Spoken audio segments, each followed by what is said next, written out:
We were gone for quite a while. But no matter what happens next, the galaxy still needs its guardians. Hello, we come in peace.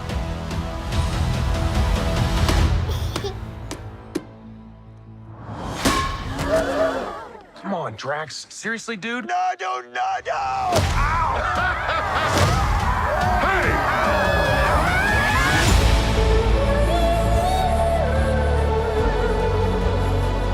Don't forget where we came from. We have been running our whole lives. Pete, I'm done running.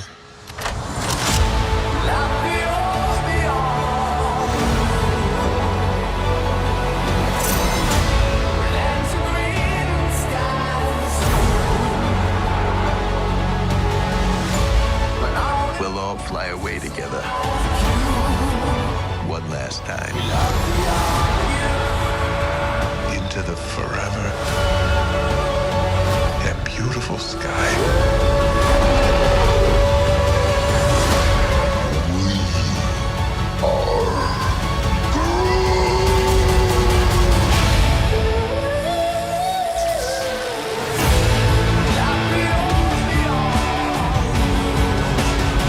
And we'll kill anyone who gets in our way. No, not kill anyone. Kill a few people. Kill no people. Kill one guy, one stupid guy who no one loves. Now you're just making it sad. Welcome back, everyone. It's Charlie. This will be my Guardians of the Galaxy 3 trailer video. There's a whole bunch of Easter eggs and references, so we'll break it all down. If you're brand new to the channel, be sure to subscribe to get all the videos. Marvel is releasing a bunch of footage because of CCXP Brazil Comic-Con this week. There was also brand new footage for Ant-Man and the Wasp Quantumania, a bunch of new Kang footage, so there's a bunch of stuff to talk about.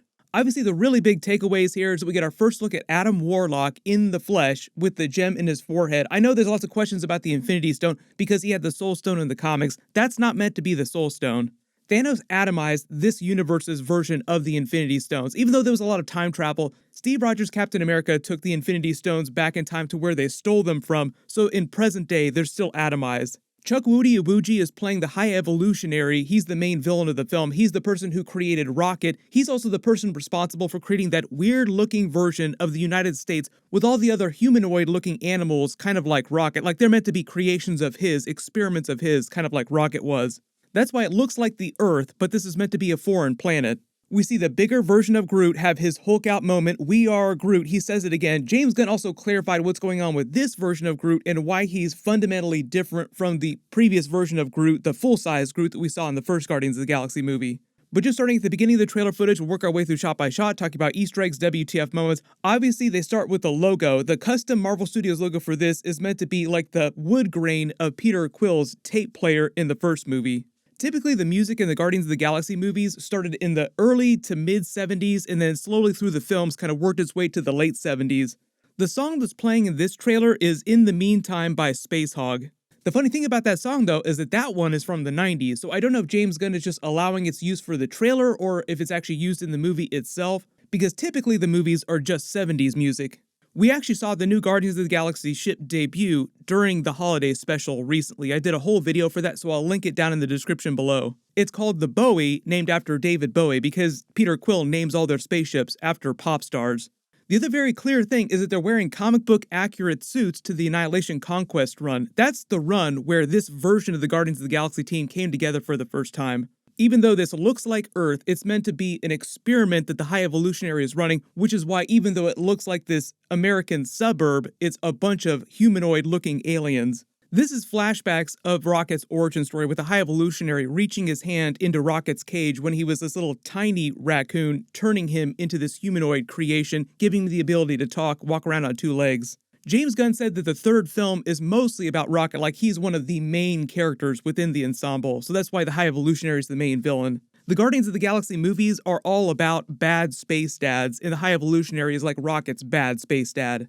As the Guardians are leaving their ship to jump down to the High Evolutionary's planet here, which looks kind of like Ego the Living Planet, like this organic-looking structure, notice that the colors of their spacesuits look like the colors of the Infinity Stones. This is the 2014 version of Gamora. There was a bunch of footage in the D23 version of the trailer that they didn't include in this, where Peter Quill is meeting her for the first time again after a big long break and realizing that she is now the person who is in charge of the Ravagers. Like, she went full Thanos, taking over the Ravagers. That's why she's wearing the Ravagers uniform here, but she's fundamentally a different person from the previous Gamora because she didn't go through any of the experiences that Gamora went through. The picture she's looking at is a picture of her and Peter Quill together, the previous version of Gamora, and he's trying to win her back to the team, trying to get her to fall in love with him again. A big part of the movie is Nebula kind of being the one to pull her around. The whole idea in the first two films is that Gamora tries to be the one to win Nebula over to get her to chill out. This time it's Nebula doing that for this version of Gamora.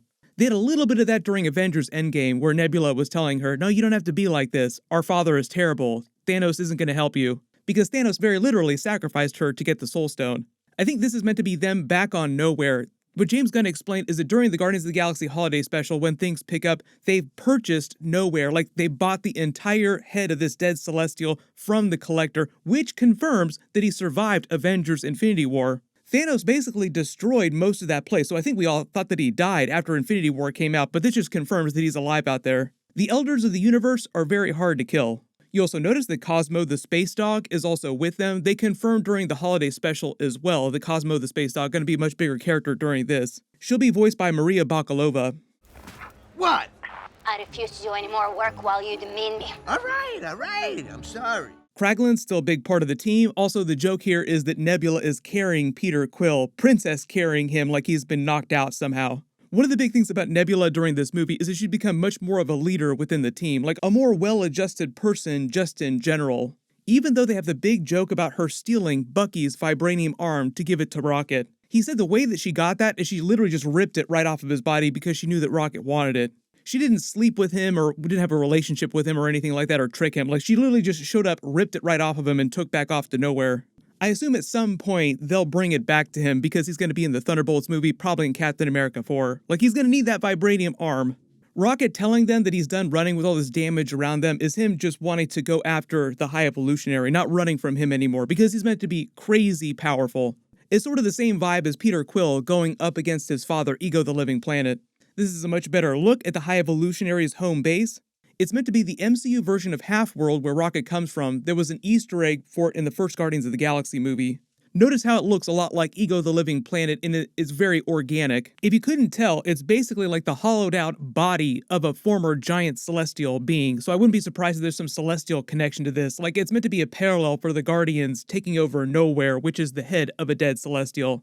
They've been living inside using the body of this giant dead celestial. The High Evolutionary has been doing the same thing. Post all your theories in the comments though. What giant space creature was this? This is just Chukwudi Iwuji as the High Evolutionary performing more experiments on his creations. His whole thing is that he's trying to create the perfect being. The funny thing about Adam Warlock is that he's meant to be the perfect creation.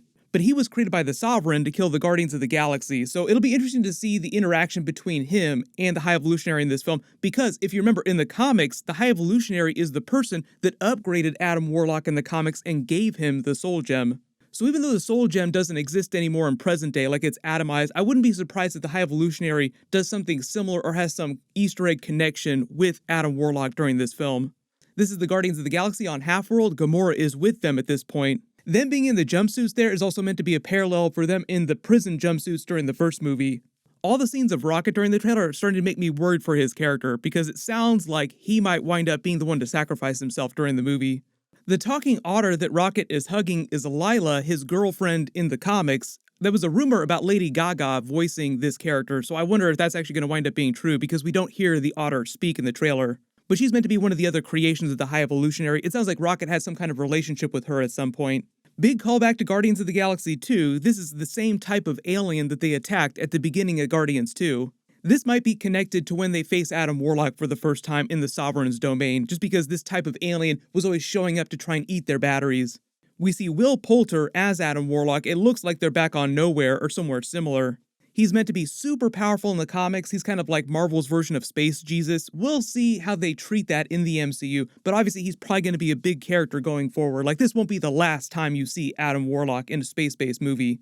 Even though this is meant to be the last movie with this roster of the Guardians of the Galaxy, which is why I say that some of them might wind up dying, Some of them might retire or go off on their own, but they will continue, like the Guardians of the Galaxy will continue with a new roster.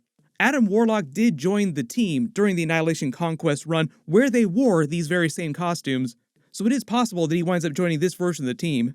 This is meant to be an homage to that shot from the first Guardians of the Galaxy movie where the entire team is walking down the hallway, with Groot saying, "We are Groot," like he did in the first film. But the idea is that this version of Groot looks different from the original Groot because he's meant to be the child of that Groot. James Gunn confirmed that he's basically like that Groot's child, which is why he sounds just a little bit different. It's still Vin Diesel, but he sounds just a little different and he looks a little different. And this version of Groot is meant to be much more socialized, having grown up, which is why his personality seems so different from that original Groot. Like he's so much more outgoing than original Groot. This is sort of like Groot's Hulk out moment. And of course they have a post-credit scene for the trailer. This post-credit scene is just Drax yelling about wanting to kill people and Peter Quill trying to stop that. Like, no, we don't want to kill people. There's a bunch of extra footage that was in the D23 trailer that they didn't put in this, so I'll link my other video for that down in the description below and at the end of this. But they also released an Ant-Man and the Wasp Quantumania trailer video. I'll do a video for that next, so be sure to subscribe to get that. Everyone click here for that video. I'll update the link as soon as I post it, and click here for that other Guardians of the Galaxy trailer video and Easter eggs. Thank you so much for watching. Everyone stay safe, and I'll see you guys in the next one.